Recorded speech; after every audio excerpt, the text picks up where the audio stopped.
in WWDC, we got the new MacBook Air with a redesign, the M2 chip, and a 13.6-inch display instead of the 13.3-inch. But now, the lineup is pretty weird.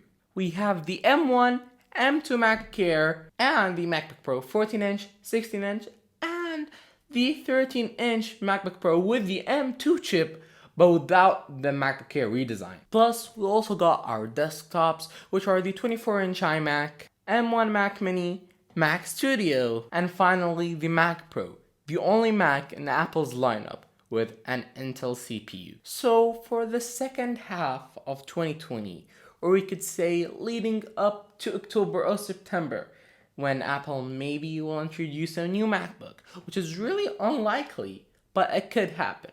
But until like 2023, you'll have these choices only to get for a MacBook. So this video is going to be talking about which Mac should you get for your different activities and which MacBook should you avoid or which Mac should you get. Because it is very difficult to get the right choice and the right MacBook for your work. So there are 5 different categories that we'll be talking about. The first one, if you need a powerful and light form factor laptop with amazing power and amazing battery life and efficiency. And the second, if you need a very strong, capable laptop, the best Mac laptop that has ever been offered, that can sustain workloads of rendering, video editing at 8K, 12K even with the new Blackmagic cinema cameras. And another category is if you need a strong MacBook. And the third category is where you need a station that just stays at home with the best power that Apple offers.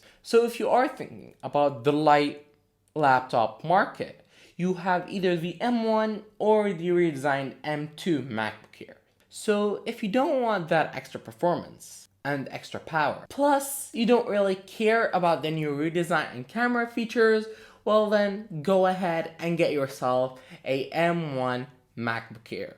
And also, you're able to find it refurbished for around $850 USD instead of the $1,000 starting price, which is especially a very good deal.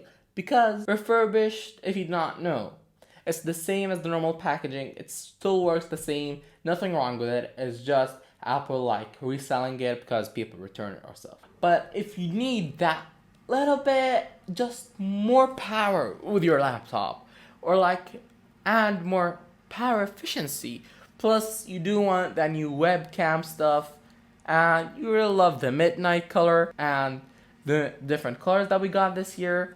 Plus, you love the design, the squared off design, then you have the M2 MacBook Air, which does start at $1,200, which is a little bit more expensive, and it has a $400 difference if you're going with a refurbished. But in all cases, don't get a 13-inch MacBook Pro M2 chip, as we are expecting a redesign for it.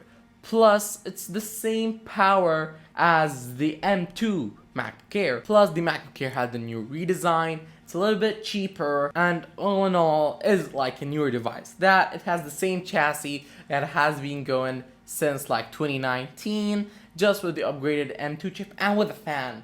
And really, you don't need a fan with your Mac, especially with the M2 chip. Like a little bit faster performance, that thing. It won't help you in real life and like typing documents. Even with the M2 MacBook Air, it will be able to handle 4K, 5K, even 6K of video footage. As there have been many tests with the M2 MacBook Pro that came out like 3 weeks earlier than the M1 MacBook Air. But if you are looking for the best and most powerful laptops Apple offers, you either have between the 14-inch or the 16-inch, as they both start with the M1 Pro. Then you're able to get them with the M1 Max, which is the strongest Apple silicon chip that has been put in a laptop Mac. Remember, laptop Mac. They've also got their new redesign, plus a wide spectrum of ports. Got HDMI, MagSafe, SD card slots, and much versatile. And this is the Mac that is used for video professionals, design renderers.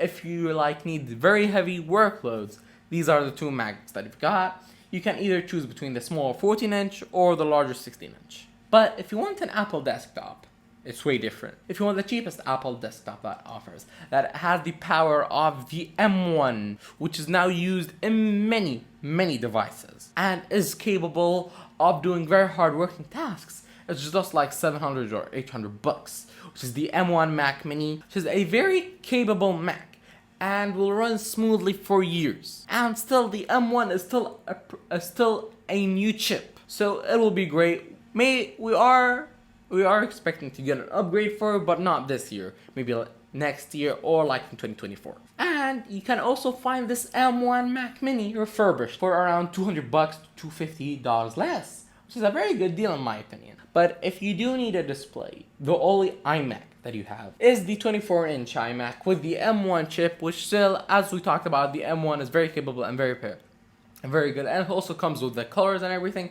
So if you want that desktop with a screen, the only option that you have till now is the iMac. While if you need the strongest Mac Apple offers, but if you need the strongest desktop Apple offers, you have the Mac Studio, the new Mac that they introduced this year. It starts with the M1 Max, which is much powerful than the M2. But then it goes to the M1 Ultra, which is two Macs joined together, so you have the power of two M1 Max. And finally, if you need Intel, you do have the Mac Pro, which really, in my opinion, it's like worth more than a Tesla fully upgraded from Apple. You can literally get a Tesla Model 3, which is much better for you, and just get the Mac Studio much cheaper. Like, the full base spec is like nothing compared to the Mac Pro. It's like 10 or 12% of the fully spec Mac Pro. But guys, this wraps it all up. So hopefully guys, you enjoyed this video and it helped you make a decision about which Mac should you get in 2022 or in 2023. So guys, thank you guys for watching. Don't forget to like, subscribe, and share this video with a friend if you enjoyed the review out.